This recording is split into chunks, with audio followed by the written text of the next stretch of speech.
Good morning, everybody. It's Anna. This is shaping up to be another pretty spectacular morning. Give you guys a nice little sunset or sunrise, excuse me, to enjoy for a second. There's Mount Olympus there in the background. We're here in Salt Lake City. Good morning. This is our sunrise in Salt Lake City. This is about to be story time, and I know that this story that I'm going to share is possibly not going to resonate with some of you. Bonjour. This story will resonate heavily with some of you, and I think that either way it's worth listening to because it's a good story, and a good story never hurt anyone. So I'm going to share it knowing full well that some of you might really resonate with it and some of you might not. And this, we're going to get a sunrise in a second. Good morning. This story is about a very special magical place called Earth. And on planet Earth, this is a planet that is very, very special place to go. The souls that go to this place are very, very brave souls. And let me tell you some of the reasons why the souls that choose to go to a place like Earth are really, really special. One of the first reasons is because this special place called Earth is in the very far outskirts of a spiral galaxy. This is in some of the farthest, densest arms of a spiral galaxy that the origin, the center of this galaxy is very, very high vibration. And so the beings that would volunteer to go to a place like this would know that they were choosing to go to a place that would feel very uncomfortable. Good morning, Masood. I'm so happy to see you. Good morning in India, other side of the planet. Look, we're about to get a gorgeous sunrise. Anyway, so the beings of this that would choose to go to a place like this in the outskirts of a spiral galaxy would be very brave souls, because they would know that it'd be pretty uncomfortable to live a place like that when the origin of your species is at a very, very high vibration. There would be some people that would just be really uncomfortable there. Some people would literally be allergic to this planet. Some people would just simply never quite feel at home. But either way, it would be very far from their original vibration. So that would be pretty brave. And another thing that would be real brave about this place is that everybody that went there would be veiled. They wouldn't even know. They wouldn't know where they came from. They wouldn't know their origins. And so, good morning, beautiful. So the people that would be brave enough to go to this special place called Earth would give themselves a veil and not even know that they were going somewhere like that. When they were born, they wouldn't even know where they were from or anything like that. So that's a really brave mission.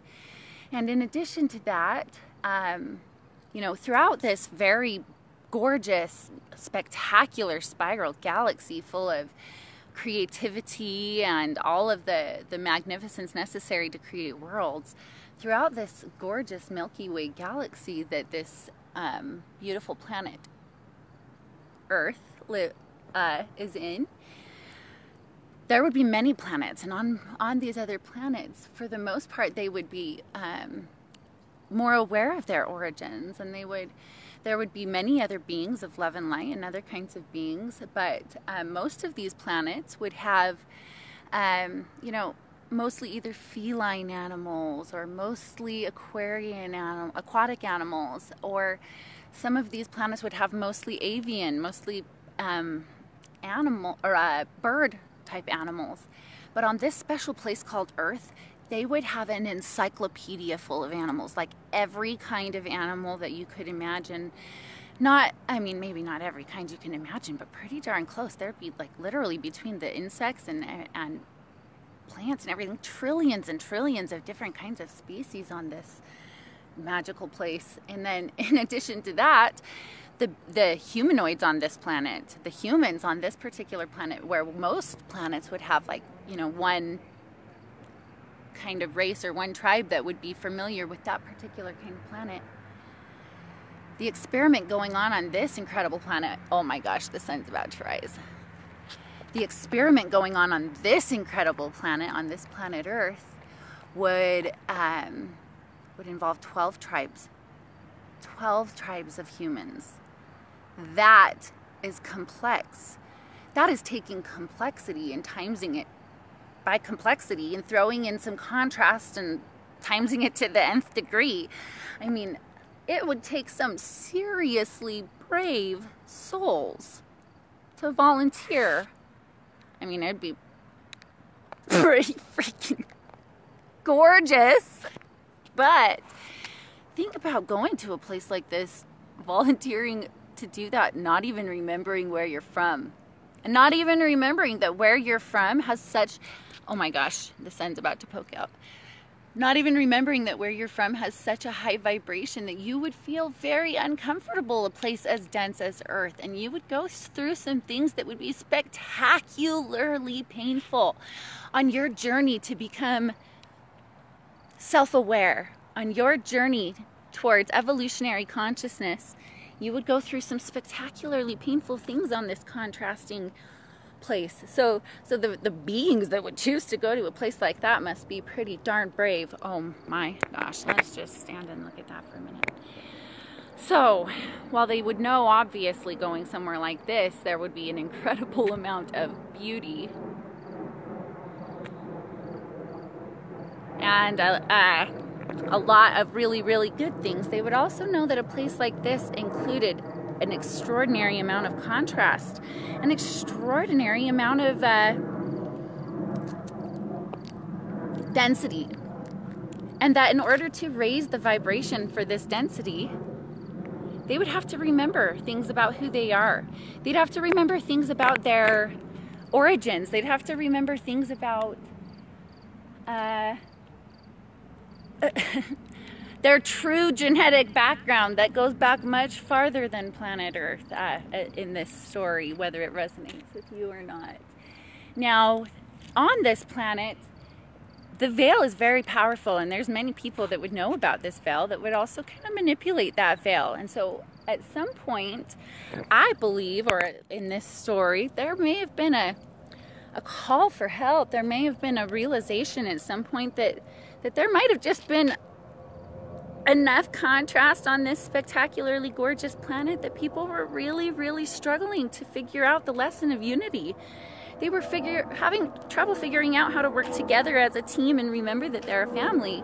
So there would be a lot of beings that loved these people. There'd be a lot of beings that were invested in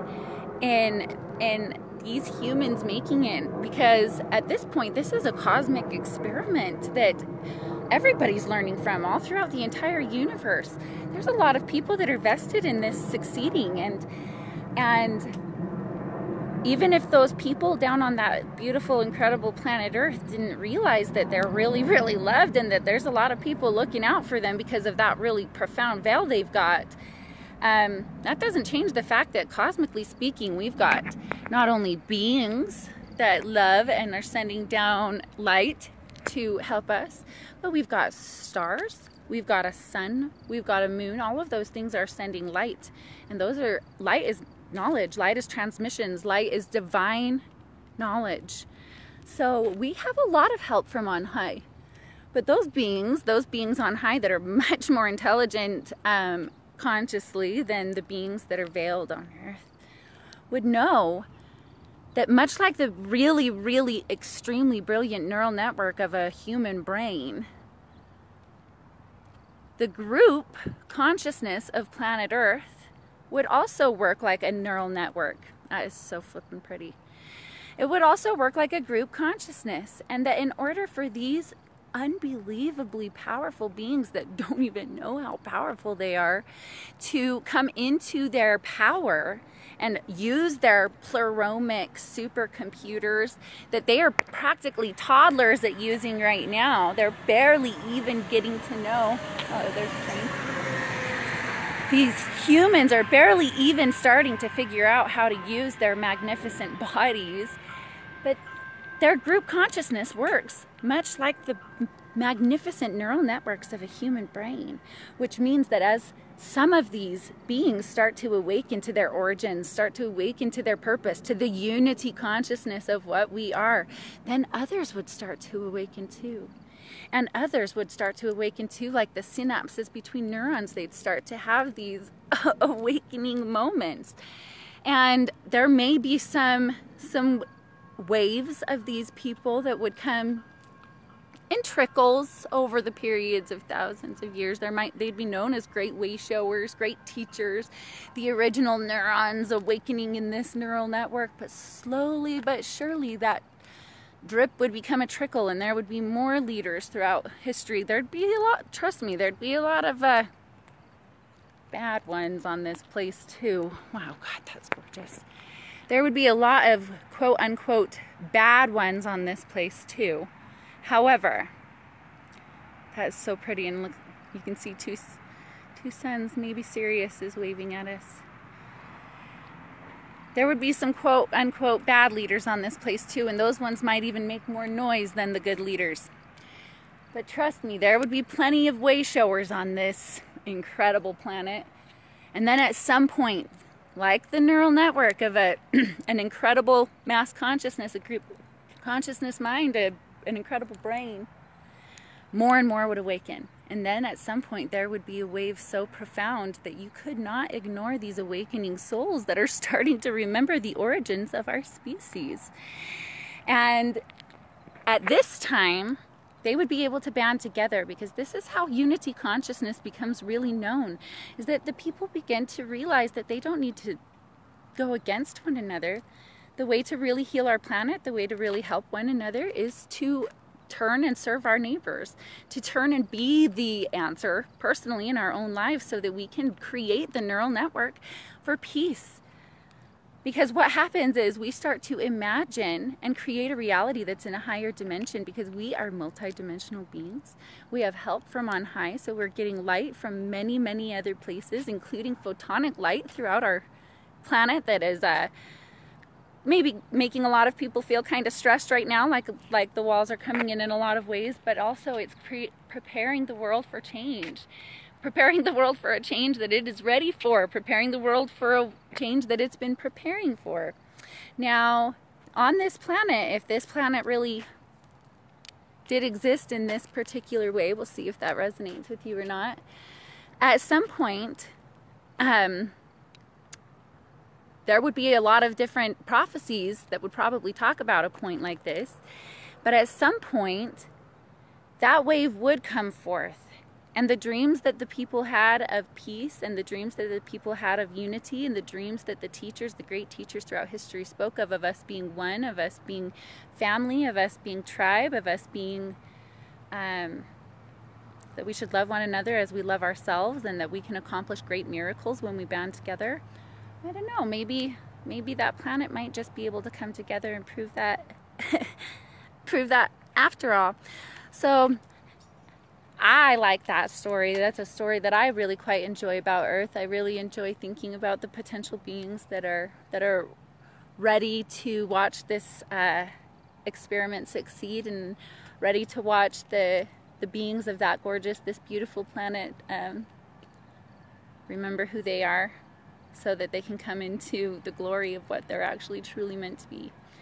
That seems like a very cool story to me, and it actually happens to be one that resonates with me as truth as well. I'll offer it to you. If it does not resonate with you, that's fine too. But I want to wish you all a beautiful Saturday morning, and thank you for letting me share this story with you. Love and light.